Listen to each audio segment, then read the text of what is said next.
I am getting ready to do my January Joy, or known as Journaling Joy. This is the January installment from Create with Scrimping Mommy, Amanda Charlesworth.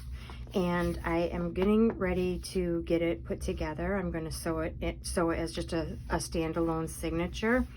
But the first thing I'm going to do is I'm going to trim off all of my white edges. Now, I did put a little pencil mark here because this is so light to the edge. I couldn't really see it and show you at the same time without getting my face in it. So what I'm going to do, and I'm just going to make sure this is real tight, I'm going to get my ruler, my metal ruler. I don't use a plastic one because I've been known to put little nicks in it.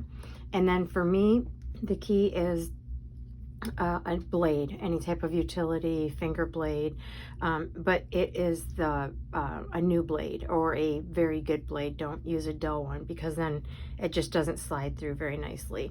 So I'm going to hold this real tight, and this is just an extra mat I like to cut on so I don't get this one too terribly messy. And I'm just going to start dragging that down and dragging that down, and then until all my pieces are gone. And you can almost feel it. You can feel it kind of go through. And I'm going to do the same thing. And then you can see I've missed a few spots here. And that was on the back. So I might go back and trim that up a little bit. Or I might just ink it up and then call it a day. Let me see on this side. No, everything else is pretty good except for that very back one. So now I'm going to turn it this way. And I'm going to do the same thing.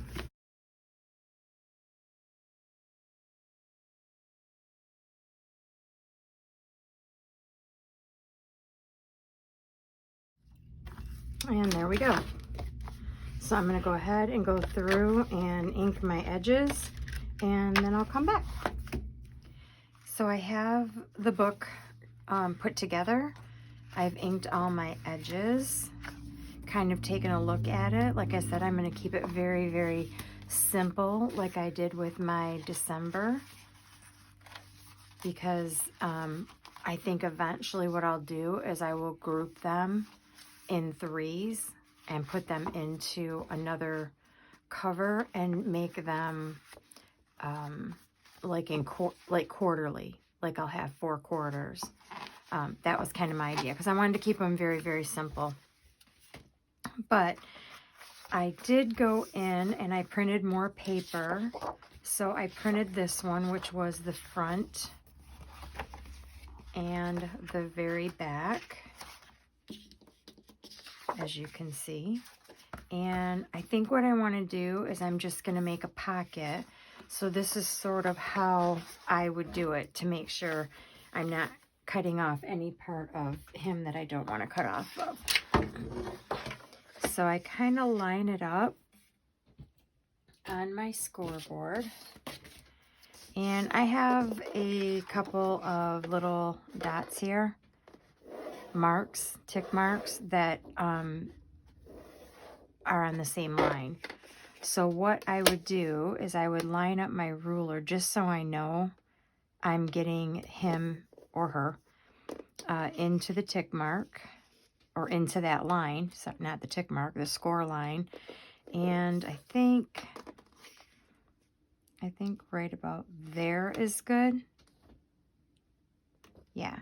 So I'm just going to go ahead and put a score mark. I just moved it. Let me try this again because I don't want to mess it up. Yep, so right there's about good. I'm going to go ahead and put a score mark right down here. And then I'm going to go ahead and score my edge. And I'm going to score my edge. If I look at the picture, because I want this to come pretty close to where this is. So when I lay it in, it doesn't have to be exact because there's not a whole lot of other elements, but it will line up. You'll only see him anyway. So let's see. Now I want him about, that's a little too far. So I'm just going to go ahead and score here. And this is why I leave the white on these. I don't trim them down because they're part of my scoring and they're just easier to work with. And then same for down here. I'm just going to score, yep, about, I'm scoring in, yeah, I am going to go about 1/4 of an inch. It just depends on where he falls. And then I'm going to need a little score mark here because this is going to be the inside of the book. And I'm just going to go ahead and go, let's see, I can go up to there. Okay. And I don't score all the way up on this side because this can be used for something else. So while I'm here, I'm going to do the scoring as well for the deer that I want on the back. Because again, and I don't care if the pockets match, I want this cute little deer to be in my pocket. I want it to be my pocket. I don't want to cover this up with something else, I guess is what I'm saying. I don't want to cover that up. So I'm making a pocket of the exact same image so I don't have to cover them up. So that looks about good. And I'm going to go ahead again and I'm going to score. And then same thing, I'm going to, let's see, this is going to be the inside of the book. I think about right there is good. And then I'm doing 1/4 on this side. And then, let's see, it's about, it looks exactly about right where it's hitting from where I trimmed off the white. So I'm going to go ahead and move this out of the way. I will bring in my trimmer. And on this line right here, I'm going to just score up from that. So I just usually line it up with one of these marks here. And I'm going to trim it right off because it's all going to get tucked under anyway. And then of course I save this because you can still do a lot with this. So that little guy is going to go there. And then I'm going to do the same here. And I'm going to move this because I don't want to cut on it. I don't want to cut on my score because my score is going to be folded in. All right, so then I have all my little score marks. I'm going to go ahead and fold and burnish. Get those down nice and flat.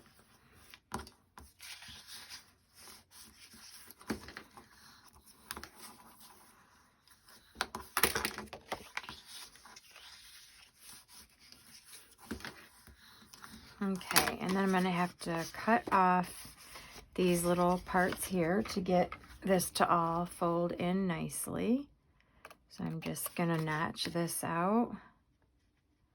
And for many who do this, you know exactly what I'm talking about. We're just making little notches so that we don't have a lot of bulk right here. We don't want a bunch of bulk in our little pocket. So that folds nicely in.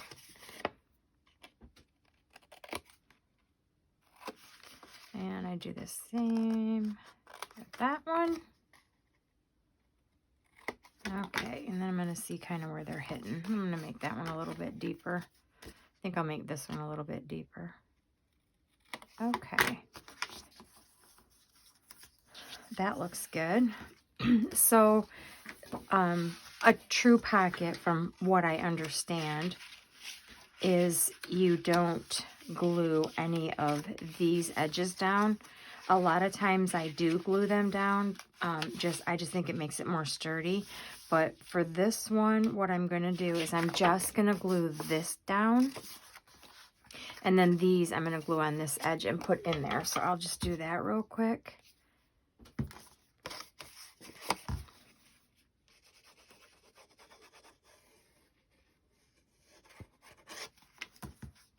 Okay.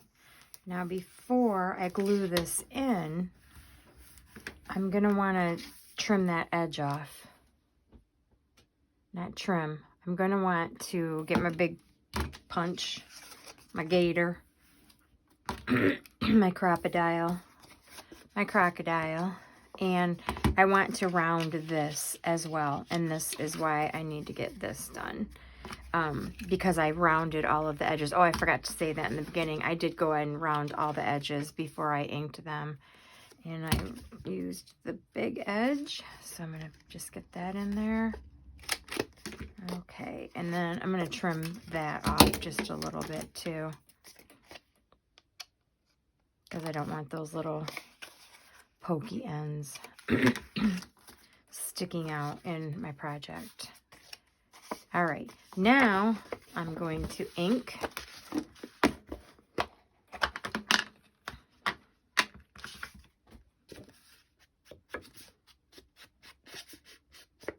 I was going to use a different ink on this. I was going to try to go through my blues and grays, and I have a smoky gray that I'm loving on everything. But I thought, you know what, I'm going to do them all with just the vintage photo, because all of the books then will sort of jive together. All right, so now I am going to glue this right into here. And I'm going to glue all of these edges along with this little corner. I'm going to glue that down too. Not that anything would fall out of it, but I just think it needs to be glued down. So I'm just going to go to just a tad right there and get my glue on there. And you can use score tape, but I just like my wet glue. I use it for everything. Okay, and then we're going to put that there.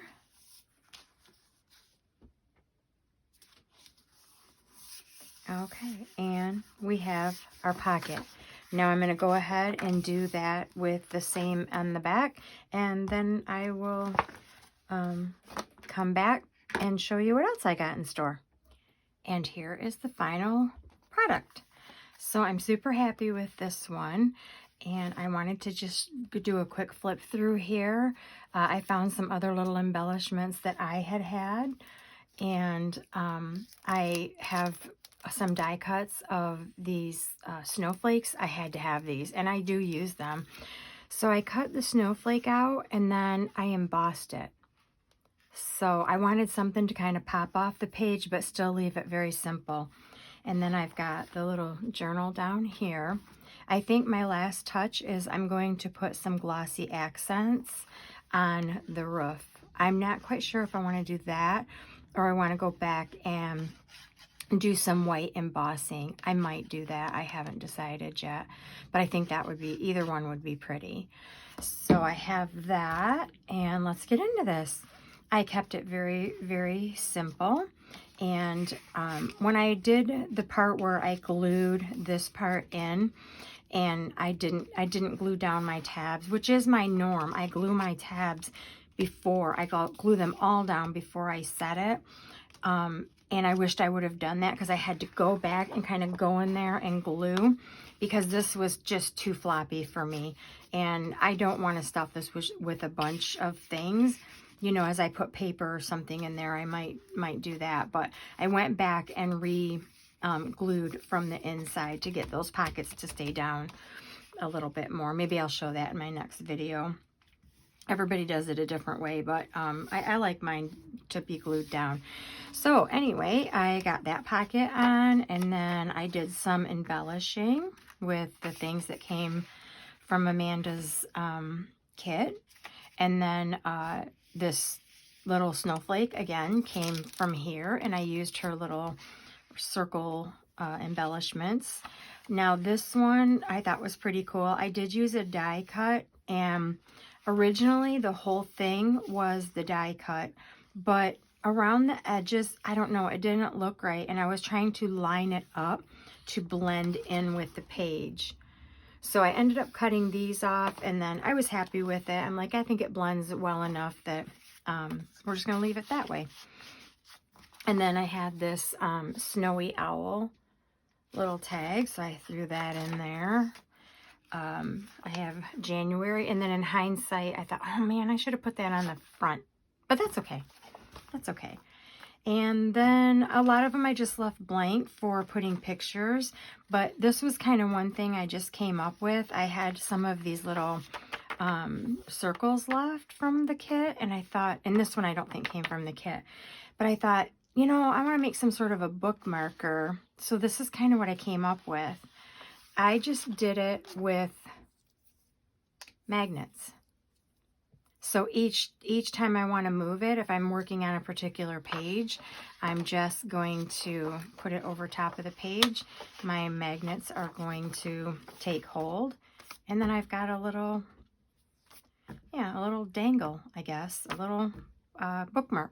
So in hindsight, I probably would have made it shorter, but yeah, I might do some more of those in some different fashion. My mind's working, my brain's working. And another little capture this memory, create warm memories, wintertime. I did the same thing with this little, so underneath is the actual squirrel, and I did the same thing. I just felt like it needed some sort of a little pocket there. So I've just added some tags and paper from the kit. And then, of course, I have my middle spread that has everything I need for the month. Some more paper. I used some of the tags just to make pockets. Another snowflake for the bunny. And another just pocket, and just went through my stash and found some things that I can use for journaling. And then I just embellished again. Let's see, moments in time. Did I miss a page? No. Moments in time, writing. A little side pocket, another snowflake, which was that bigger one that was on the front. I originally was going to put this one on the front, but I didn't like it. It blended in too much. It needed a little pop. So I have more paper. And another side pocket, more paper. Precious moments, and the back. And like I said, I just kept it all super simple because my thought is when I get the 2 books done, or I'm sorry, when I get the 12 books done, the 12, you know, 12 books of Christmas, or the year, I'm going to put them together, I think, in quarters. So yeah, there's my second one. And this was the December. This is the January. And now I have my 2 books done. I'm excited. It looks good. I can't wait. And then I'm going to get them, like I said. Anyway, that was fun. Thank you, Amanda. Love that kit. So if you haven't gone over to her Ko-fi shop, I will try to put the links in if I remember, because that's something I forget. And you can go over and you can be a subby too, and you can make these beautiful journals all year long. So what is my next project? All right, well, if some of you saw, I posted the M&Ms on my Laura's Handcrafted Treats and Treasures, and then I made these little boxes to go with it. So they're really simple. There's no trick to it. There's a little cutting that you have to do at the bottom to get your folds in. But if you'd like me to show you how I made this, or I mean, it's a basic concept. Anybody could do this. I'm sure somebody has something out there, but I didn't look up any video. I was just like, this is the size I need, and this is what I'm going to have to do. So yeah, I can do that. But I have all of these offcuts, okay? And I think my next little video is going to be all about what I'm doing with the offcuts from the bags. All right, everyone, have a great day. I'm going to get this video up today if it's the last thing I do, and I'll come back with you with this project. Bye.